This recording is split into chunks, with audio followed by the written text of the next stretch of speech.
রাত্রেবেলার অনুষ্ঠান খুব সুন্দরভাবে মিটে গেছে। এদিকে দুপুর হয়ে গেছে আর সকালবেলা থেকে আমাদের এত কাজ ছিল যে আর সকালে কোনো ভিডিও করে ওঠা হয়নি। আমরা খুব তাড়াতাড়ি করেই খেয়ে নিয়েছি, কারণ বুনুর যাবার সময় হয়ে গেছে, নিজের বাড়ি যাবার সময়। ছেলের বাড়ি থেকে খুব তাড়া দিচ্ছে যে তাড়াতাড়ি করো, এখন প্রায় 3টে সাড়ে 3টে বাজে। আর আমরা বুনুকে খুব একটা সাজাচ্ছি না, খুব হালকাই সাজিয়েছি, তোমরা দেখে বুঝতেই পারছো। যতই বলি বুনুকে বুনু কাঁদবি না, কিন্তু তাও তো একটু আধটু কান্নাকাটি হয়, আমরাও তো পার করে এসেছি।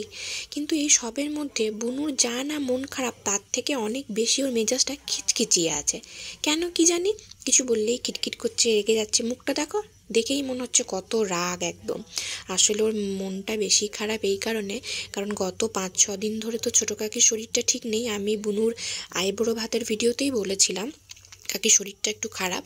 আর কাকা কাকির একটাই যেহেতু সন্তান বুনু, তো সেই জন্য বুনুর একটু বেশিই চিন্তা। আর আমি আর দিদি খুব করে চেষ্টা করছিলাম যাতে বুনুকে হাসানো যায়, শেষে একটু হাসাতে পেরেছি।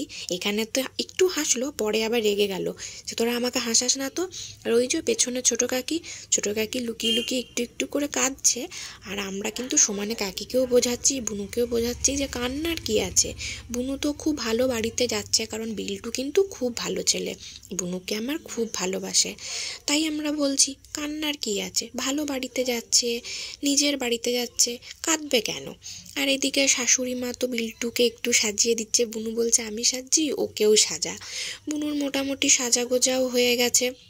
আর এই সব কিছুর মধ্যে আর ভিডিও করে ওঠা হয়নি, কারণ এখানে তো কান্নাকাটির একটু পালা চলছিল। আর আমি আর বুনু দুজন তো দুজনকে ধরে ভীষণ জড়ি ধরে কান্নাকাটি করেছি, তাই আর ভিডিও করা হয়নি। বুনু তো চলে গেল নিজের বাড়ি। তোমরা কিন্তু কোথাও যেও না, তোমরা কিন্তু থাকবে আমার সাথে। দেখা হচ্ছে পরের ভিডিও।